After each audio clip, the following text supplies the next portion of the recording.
Bienvenidos y bienvenidas a un nuevo episodio de Telco Talent, un podcast de Optare Solutions. Hoy recibimos a Jaime Bustillo, consultor de telecomunicaciones. Con él hablamos sobre cómo conseguir una visión global e integral del sector. Soy Manu Ojea y empezamos aquí en Telco Talent.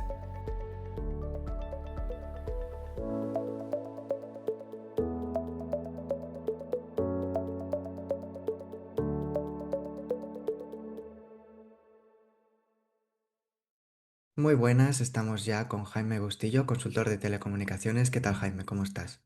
Hola, muy bien, Manu. Muchas gracias, Jaime, por acompañarnos este rato en Telco Talent. Hay muchos temas que queremos hablar contigo porque además, bueno, la exploraremos, ¿no? Pero tú tienes una trayectoria especialmente rica en el sector del eco, has pasado por muchas de las capas del negocio y esto nos va a ayudar a tener una visión muy completa y ver cómo encajan todas las piezas de alguna manera. Pero para empezar, Jaime, me gustaría que nos ayudases un poco precisamente a contextualizar un poco más tu recorrido.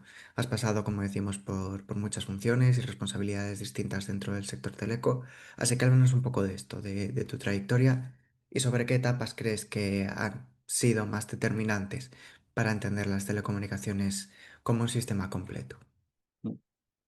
Bueno, a ver, empecé en un vendor, ¿no? Hace muchos años, en una empresa que se llamaba Teletra y que la compró Alcatel, pero la compró hace 30 años más, ¿no? O sea que es totalmente integrada. Entonces yo empecé en I+D, en la parte de I+D, hacía I+D de radiofrecuencia. Lo que hacíamos era radioenlaces. Bueno, empezamos haciendo radioenlaces, luego yo llevé el equipo de I+D de comunicaciones móviles. Esto empezó, las comunicaciones móviles que hacíamos empezaron siendo radioteléfonos de estos como los que llevan la policía, las fuerzas de seguridad, hicimos algunos, y, y transmisores de radiobúsqueda, cosas de estas, pero luego yo creo que a ver, la experiencia de I+D es una experiencia muy buena porque entiendes un poco, ves los equipos desde dentro, ves cómo se encajan. Y a mí me dio la oportunidad también de estar en las primeras fases de la especificación del 3G. Esto ahora es hace muchísimos años, ¿no? Pero tú decías antes para verlo como un sistema completo, pues yo creo que el tiempo aquel en el grupo de especificación de ETSI, que entonces era ETSI la que lo hacía, era una norma europea, pues yo creo que el ver todo, el ver estar en todas las reuniones, ver cómo se hacía todo y luego además me propusieron y me metí en el grupo de sistema que éramos 10 personas de toda Europa que estábamos gestionando lo que eran los estándares del sistema completo. Y yo creo que eso, en cuanto a la parte tecnológica, es muy buena. Luego leí hace años bueno, era en realidad para ser manager, pero leí hace años en un artículo del IE Cubo, ¿no? De Transactions on Management, que decía que normalmente los que llegaban a jefes o los que ascendían, eran los que habían pasado por más puestos. Yo aquello, no es que lo hiciese por esto, pero yo creo que coincide con mi trayectoria. Luego es lo que tú decías, he pasado por muchas cosas diferentes, ¿no? Y luego además hice una prueba una vez con mi equipo cuando era CTO, porque les estaba comentando esto, a mí me gusta siempre comentar cosas de artículos y cosas con mi equipo y entonces lo que les hablaba de este artículo y dije, mira, vamos a hacer una prueba, a ver cada uno de vosotros por cuántos puestos habéis pasado y era del orden de 10 diferentes cada uno y eran los directores que me reportaban a mí de las diferentes áreas, ¿no?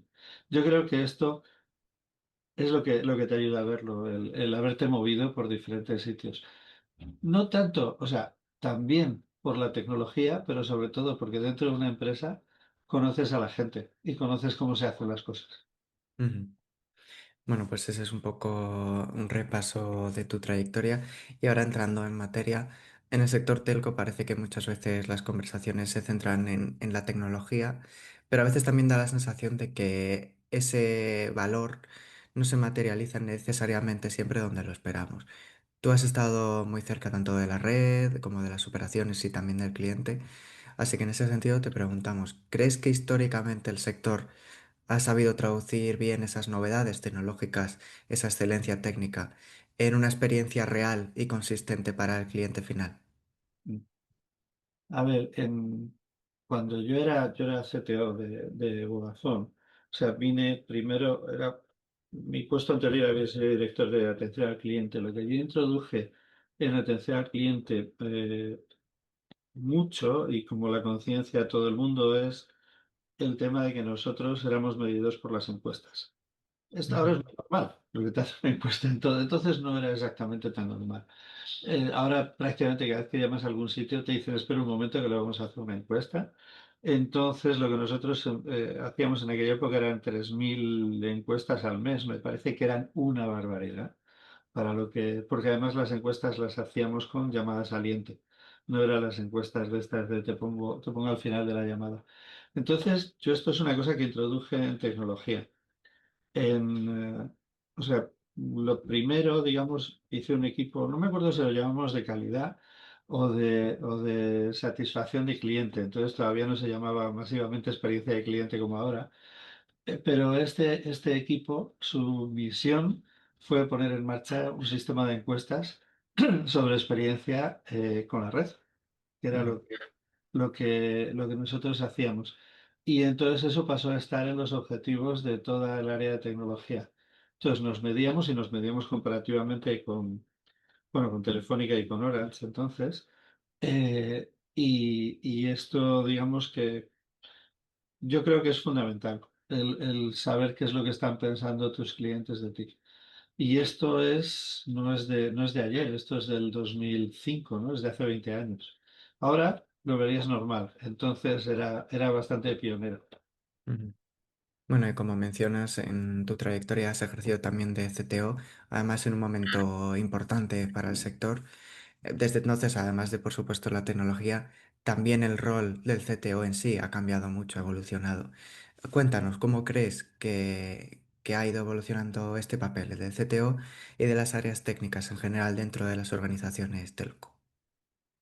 Bueno, el CTO, a ver, no es que eh, te pueda decir mucho de cómo es el papel de CTO hoy, porque dejé de serlo hace 10 años, ¿no? Pero lo que yo entiendo es que el CTO está mucho más integrado en el comité ejecutivo de la empresa. O sea, mucho más integrado quiere decir no es que vaya a las reuniones, sino que es parte de la toma de decisiones de la compañía y de la constitución de la empresa de la compañía. Y yo creo que esto es fundamental. O sea, el CTO no puede dedicarse solo a mirar cosas técnicas. Yo creo que tiene que dedicarse a mirar cosas técnicas. Esto siempre ha sido una discusión muy interesante sobre si el CTO tiene que ser técnico, ¿no? Yo creo que el CTO tiene que ser técnico y entender de lo que hace, porque si no, tienes una carencia muy grande. No tienes que ser el mayor experto en nada, pero tienes que entender de lo que te están hablando. Tienes que entender porque cuando tú te encuentras en un comité ejecutivo, tú tienes que poder pensar en qué palancas tienes a tu disposición, ¿no?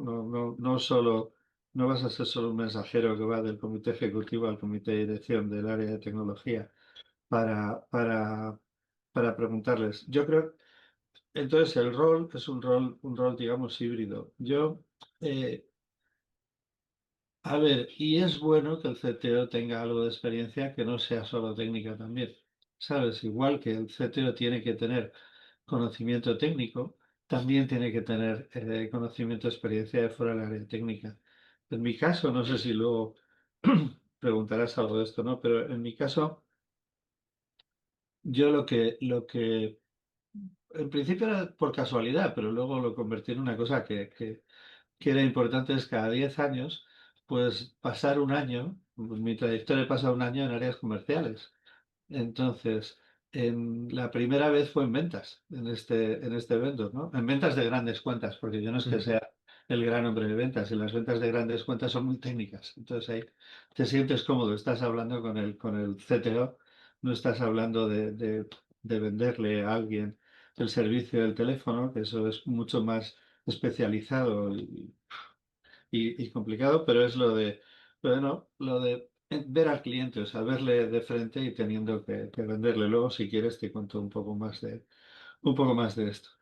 En, y luego, 10 años después, pues entonces es mi época de atención al cliente, de los años de atención al cliente. Entonces, yo creo que las dos experiencias para mí han sido muy valiosas. La forma de ver cuando tú te enfrentas o sea, al diseño, a decidir qué es lo que hay que hacer, ¿no? Ujú, Es lo que hay que hacer a nivel grande, ¿no? De una red, pues es completamente diferente. El haber estado con los clientes, haber tenido al cliente encima, pegándote voces de vez en cuando, esto es una experiencia bastante interesante.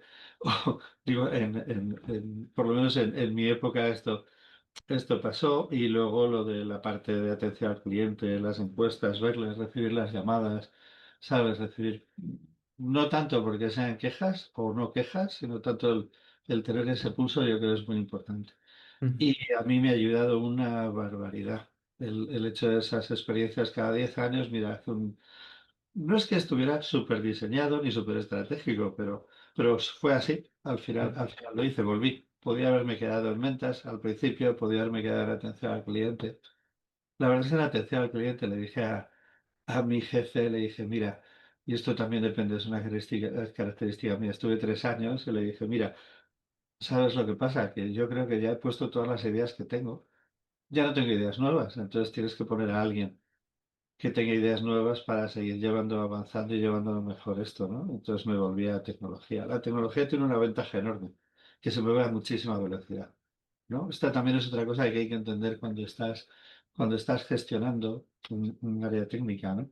Que la tecnología se mueve a toda velocidad y tú tienes que ir a esa velocidad. A mí eso me gusta y entonces en eso me siento muy cómodo. ujú. Pues Jaime, precisamente te iba a preguntar por un tema que planteabas tú. En la evolución un poco del sector telco parece que se busca también cada vez más acercar la parte tecnológica y la parte de negocio. Entonces, ¿qué errores ves que se repiten más cuando ambos mundos no terminan de conectar, no terminan de hablar el mismo idioma? A ver, al final es que es mucho más difícil porque o sea, a ver, tienes que tener los procesos para alinearlo, pero no es la única forma, es una forma en la cual aportas muy poco. ¿Sabes? Y todo es yo qué sé, en un operador el típico proceso es la toma de decisión de cuándo pones un site en un sitio o no. ¿Sabes? Y entonces la toma de decisión yo creo que ahora está haciéndose. El otro día me comentaban de uno, el más nuevo de los operadores, de lo estrictos que son para dónde se pone en función de los ingresos que vas a obtener. Vale, esto eh, hay que hacerlo, ¿vale? Pero no puedes estar desplegando así. Yo si quieres te cuento cuando estábamos lanzando Airtel, o sea, yo estuve en el equipo de la licencia antes no te acabo, te cuento un poco más de la trayectoria. Después Ujú, del operador, entré en AirTouch, que era una empresa de Pacific Telesis en su día, una empresa americana, que es el germen de Vodafone o parte del germen de Vodafone y que tenía un brazo de internacional para coger licencias. Y la manera de hacerlo del Touch era pues que primero entraba con licencias de radiobúsqueda, que son las primeras que se liberalizaron en general en el mundo, no solo en Europa, y luego, pero su objetivo era estar después en las licencias de móvil. Entonces yo venía de los buscas. Yo venía de Trainer Touch para la licencia de radiobúsqueda en España. Y entonces había desplegado radio búsqueda. Y entonces la forma de desplegar de radio búsqueda y dónde poníamos las estaciones, bueno, primero cuando tú no existe empresa, entonces tienes un diseño que es teórico de dónde las vas a poner. En el momento que existe empresa empieza a haber clientes en una cosa que tienes que dar cobertura, como es una empresa de móviles o lo que eran los buscas entonces. Entonces ya tienes clientes que tienen necesidades y tienes comerciales que tienen necesidades de sitios donde vender. Yo me llevaba muy bien con el director general bueno, ahí teníamos un presidente ejecutivo, el director general, el CTO. El CTO yo tenía 3 personas en la ujú. empresa de búsqueda, no es un mundo, ¿no? Pero me llevaba fenomenal con el director general, que era responsable de todo, pero fundamentalmente era responsable de la parte de ventas, ¿no? Y de negocio. Y entonces hablaba con él, pues es que esto era que hablábamos, pues hablábamos todas las semanas, hacíamos reuniones formales, pero hablábamos y me decía, Jaime, esto es que ahora tengo un hospital, pero está en esta zona, me dicen que ahí tenemos poca cobertura, entonces la forma de hacerlo era hablando porque era una cosa pequeñita y lo podías hacer, ¿no? Esto resulta que cuando lanzamos en Airtel, el diseño de tel era teórico, porque tú tenías que ganar la licencia, entonces tenías que tener una propuesta que fuera viable, que fuera no sé qué. Entonces, la licencia, yo cuando vi el diseño de la cobertura de las ciudades, en particular de Madrid, en este caso, pero de las ciudades, que yo lo conocía por los buscas, sabía dónde en realidad los clientes, ahora los clientes de los buscas son clientes profesionales, ¿no? Pero al final todos somos profesionales en nuestra vida, tenemos nuestra casa, nuestros sitios donde trabajamos y todo esto, y los sitios por los que nos movemos son muy parecidos. Entonces yo al principio dije, no sé qué, claro, yo creo que en Madrid la cobertura empezaba por Madrid dentro de la M30. Ujú, ¿Sabes? Es hace muchos años, hace 20 años, pero de todas maneras, Madrid dentro de la M30 es como decir, en un pueblo vamos a cubrir la plaza del pueblo. Dice, pensando que no se has cubierto todo el pueblo, ¿no? Que has puesto una wifi para todo un pueblo de 1.000 habitantes cubriendo la plaza del pueblo. Y entonces, antes antes de lanzar, pues con esto es con lo que fuimos. Las inversiones estaban calculadas con esas estaciones, el ritmo de despliegue estaba calculado para ir cubriendo los sitios que pedía la licencia, pero no estaba calculado con respecto a lo que deben ser los clientes. Al día siguiente de lanzar, pues yo me fui a ver bueno, era un grupo de consultores, ahí éramos todos contractors en ese momento, ¿no? Porque el día siguiente no hay empleados. Primero tienes que contratar al director de recursos humanos y tienes que crear la estructura para hacer contratos. Entonces, cuando tienes una startup de estos gigantes, lo que tienes son gente contratados de diferentes empresas, ¿no? ujú, Pues los de marketing, que eran muy buenos, yo me fui a ver a Jordi, bueno, Jordi Viñas, un amigo, pues entonces me fui a verle y le dije, oye, y a Javier Foncillas. Y fui a verlos y le digo, oye, mira, es que lo que está puesto aquí como cobertura y la americana que estaba no tiene sentido. Porque no podemos vender, no se puede vender con Madrid entre el M30. Entonces vamos a cubrir estas carreteras que a nadie le importan. A nadie le importan si no usa el teléfono en su casa. Claro que usas en la carretera. Bueno, y por supuesto los transportistas necesitan más la carretera a lo mejor. Pero en general de nuestros clientes lo que van a necesitar es, mira, es que tienes que cubrir el área metropolitana. En las ciudades no se cubre un hito artificial que es una línea de una calle. Digo, ujú, para poder vender vas a tener que vender área metropolitana. Entonces, este tipo de cosas, ¿sabes? Son las que necesitas, digamos, las que necesitas tener en cuenta y esa experiencia, haber estado en varios sitios, es la que te ayuda a poder definirlo, a poder hacerlo, ¿no? ujú. Bueno, dices Jaime, has estado en varios sitios. En tu carrera también has visto ese contraste de mundo puramente corporativo y ecosistema emprendedor, startups y venture building. Si centramos la mirada en el telco tradicional, ¿qué crees que sigue teniendo pendiente o qué puede aprender del mundo startup en términos, pues, no sé, de agilidad, de foco, de toma de decisiones? A ver, o sea, el mundo startup es un sitio. O sea, yo no sé en cuántos startups, ¿no? Pero Mm, probablemente en 6 o en 7. Y de tipo startup corporativo, es que una startup que hace una gran multinacional en un sitio, yo creo que la inversión prevista para lanzar Airtel eran 10.000 millones de pesetas, no me acuerdo, de las cifras exactas. Eran pesetas, o sea que ahora en mm, euros es poco, pero en aquella época era una cantidad que era una barbaridad. Entonces son cosas un poco diferentes de una startup, después como lanzar un MVNO pequeño, ¿sabes? O una empresa de voz sobre IP o cosas así. Pero, o sea, la startup tiene una cosa muy bonita y es que todo el mundo ve lo que hace, ¿sabes? No hay tiempo para grandes teorías, sino mm, que en realidad hay una serie de cosas que hacer y las haces. Entonces eso, digamos que es lo mejor que tiene la startup que tienes que meter, pero si la empresa es muy grande, o sea, como un telco, que son, ¿sabes? Hasta la más pequeña es muy grande, mm, ¿no? Y me estoy refiriendo no a lo que es un operador virtual cuando es pequeño o el tiempo que es pequeño, ¿no? que se gestiona, se tiene que gestionar como una startup puramente. No, no hay otra forma de llevarlo. Pero siempre en AirTouch había una cosa que hacían y era, y yo creo que tiene sentido, y es que tenían o sea, ellos contaban con dos grupos de equipos de personas. Contaban con un equipo que era el que hacía los startups. Entonces este equipo llegaba a un país, aterrizaba en un país y estaba 2 o 3 años, lanzaba el servicio, los hitos de los 2 primeros años, el crecimiento primero de clientes de los objetivos de la licencia y luego hacía la transferencia a un equipo que era el que operaba. Yo creo que de esto, o sea, no va a ser lo mismo. Una empresa muy grande es muy difícil que funcione como una startup. Tiene que funcionar con otras cosas. Lo único que sí debes tratar de mantener es esa proximidad, porque eso es una cosa que ayuda a obtener resultados y ayuda a motivar a la gente, el que cada uno vea lo que consigue, lo que él está aportando, ¿no? Ujú.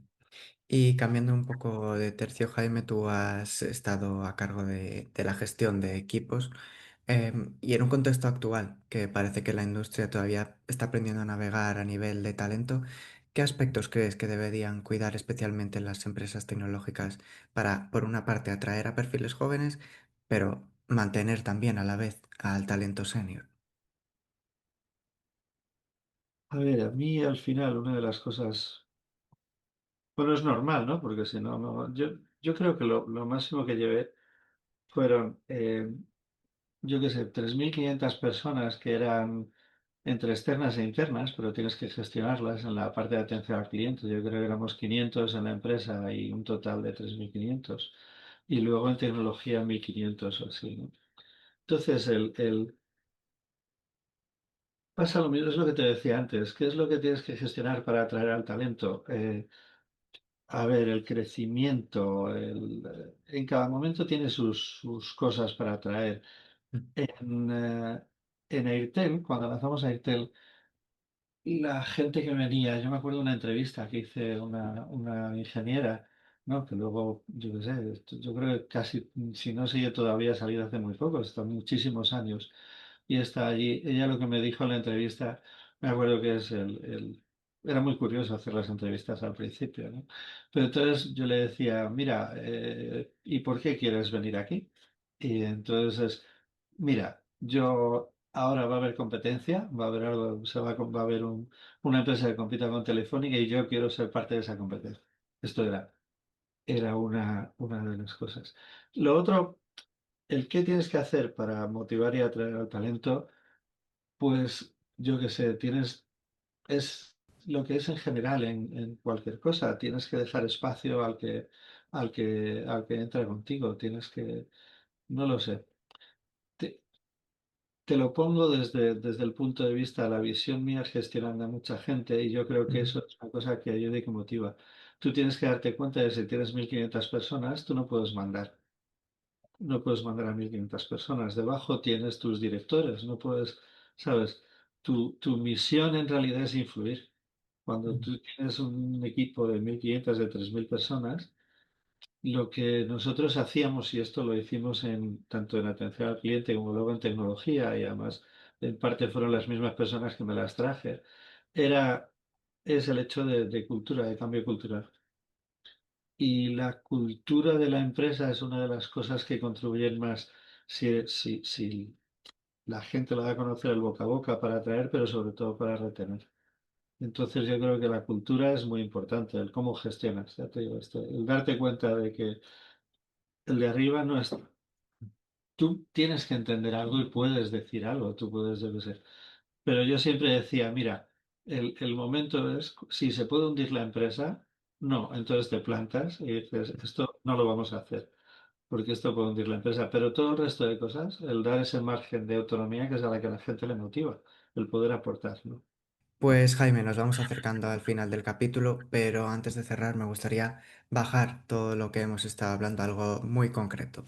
Así que te preguntamos, si tuvieses que dar un consejo a perfiles técnicos o tecnológicos que quieran evolucionar profesionalmente y aportar más valor al negocio, ¿cuál sería ese consejo? Eh, ¿Te refieres como gestores Sí, técnicos? exactamente. O sea, como gestores técnicos? A ver, yo hay una cosa que leí hace muchos años, entonces era bueno, yo me hice socio del IEEE, del IE Cubo, hace muchos años, ¿no? Y de la sociedad dentro de, bueno, de Vehicular Technology Society, de los de tecnología vehicular, pero de management también. Es curioso, pero tiene una sociedad de management que tiene una revista, la que más me gusta a mí es la Engineering Management Review, que no se verá, pero hay un montón de tomos detrás de mí que son de Ujú, ella, y que en su día, ahora más que ahora, pero en su día los leía. Eh, En fin, ahí había una pregunta, hay una discusión que a mí me gustó mucho y que luego lo contaba a mi equipo y todo esto. Dice, un manager es una, digamos, es una ocupación o es una función, es algo que se aprende o que se es de nacimiento, ¿no? Entonces, la respuesta es se aprende. Tú ujú, puedes tener cualidades para ser jefe y es muy bueno tener cualidades para ser jefe, pero no hay que equivocarse, tienes que formarte. Igual que te formaste como ingeniero, si estamos hablando de un técnico, ¿no? De un ingeniero. Igual que te formaste como ingeniero, te tienes que formar como manager. Yo creo que el haber estado, las empresas anglosajonas para esto, se lo toman muy en serio. Y yo he tenido la suerte de pasar, pues primero por ETAC y luego por Vodafone, o sea, o por empresas del grupo. Quiere decir, en España eran empresas españolas y éramos muy españoles. O sea, no teníamos, o sea, quiere decir que los representantes extranjeros éramos Paco Román y yo al principio. O sea, que estos éramos, no es que fuera una empresa rodeada de extranjeros, pero sí que utilizábamos esos criterios. Entonces yo tuve la oportunidad de formarme con muchos cursos, o sea, pero lo primero son cursos de hablar en público, ¿sabes? Luego son cursos de cómo hacer una entrevista de valoración, ¿sabes? Pero luego son cursos de todo tipo de gestión. Entonces, esto hay que hacerlo. Si ujú, de verdad quieres funcionar y tener éxito, en realidad tienes que seguir formándote para lo que estás haciendo. No vale con decir soy ingeniero, sé de esto, porque es que entonces vas a poder mandar, pero no has aprendido a influir, ¿sabes? Tú vas a saber cómo tú pondrías ese site, en qué tejado y qué antena pondrías en ese site, pero no vas a poder de verdad desarrollar a la gente para que sea ella la que sepa qué es lo que tiene que hacer, ¿sabes? Y yo qué sé. Yo creo que eso es el consejo fundamental, fórmate. A mí yo leía todos, o sea, esto venía cada trimestre, la revista del Engineering Management Review, entonces, ahora habla de otras cosas, ahora habla en realidad de usos de IAs para diferentes cosas, es diferente. Entonces desde luego estaba muy pegada a la tierra, hablaba de mucho de cosas de gestión de equipos y todo esto. Fórmate es bueno, ¿sabes? ujú, Y al principio cuesta pensarlo, porque yo era, no iba a decir súper ingeniero, yo era muy ingeniero, soy muy ingeniero, yo soy de los que pone un cuadro, tienes que lo pone recto y luego me voy y vengo y digo, está recto. ujú, ¿Sabes? Soy muy de hacer cosas, pero esto lo tienes que aprender. No se nace sabiendo. Y es bueno tratar de pegarte a alguien de quien puedas aprender, ¿sabes? A tratar de conseguir trabajar para un buen jefe. Al ujú, principio, ¿sabes? Cosas de este tipo, cosas que no parecen importantes, pero son las que son importantes para aprender, tanto desde el lado de aprender de lo que tienes alrededor. Dices, si estás en una empresa que en realidad está muy mal gestionada, casi mejor deberías cambiar de empresa a una que ujú, esté bien gestionada. Sabes que no sé cuáles son. Esto es cada uno el que tiene que ver en su vida qué es lo que tiene y luego te pueden salir las cosas mejor o peor. ¿Eh? Yo no, en absoluto pretendo decir que sepa cuáles son las empresas bien o mal gestionadas, pero ese tipo de cosas, tener un buen jefe, estar en una buena cultura, sabes, alguien que te permita formarte. Yo que sé, mira, en Vodafone cuando entramos, yo como hablaba buen inglés entonces, pues me venía de la empresa esta americana y todas estas cosas. A mí me mandaron a Ginebra, al IMD, una de las institutos estos de formación, digamos, de directivos mejores del mundo, a 2 o 3 cursos en los primeros 2 años y esto me sirvió de una barbaridad. Entre otras cosas, me enseñaron temas de gestión de clientes y de satisfacción de clientes, todo esto lo que en realidad aprendí allí, la primera parte, ¿no? No sé, Ujú. fórmate. Este es el mensaje. Pues nos quedamos con ese mensaje, esa idea. Y ahora sí, Jaime Bustillo, consultor tecnológico, muchas gracias por compartir tu experiencia y por ayudarnos a entender el sector desde una mirada tan amplia. Muy bien, gracias a vosotros. Gracias a ti, Jaime. Y antes de cerrar, agradecemos a todas las personas que nos escucháis y nos acompañáis en cada capítulo. Os animamos a seguirnos en los perfiles de LinkedIn y X de Optare Solutions para estar al tanto de las noticias de Optare y por supuesto también de Telco Talent. Nos podéis encontrar en el correo telcotalent@optaresolutions.com, también como siempre contacto inversión@optaresolutions.com para cualquier cuestión sobre invertir en la compañía. Y de nuevo, muchas gracias por acompañarnos y nos vemos en la próxima conexión.